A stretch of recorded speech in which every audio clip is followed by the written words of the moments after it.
Volkswagen Passat. I pressure tested this whole engine, this area around the upper timing cover used to have a lot of oil. I drove it 17 miles and it's dry. That's where the oil was, and it was dripping on the side. I'm gonna go under the car as well. Also, this belly pan was filthy. This is all pressure washed, nice and clean. So if any new oil makes its way back, we'll be able to tell exactly where from. All this used to be covered in oil, now it's dry. Same thing here, this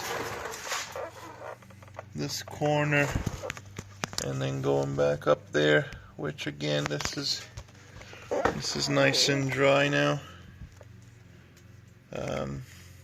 We'll see if it comes back and becomes wet again, then that upper timing cover is likely leaking. But so far so good. Like I said, I put 17 miles on it and everything is dry, so I'm gonna put the belly pan back on and wrap it up.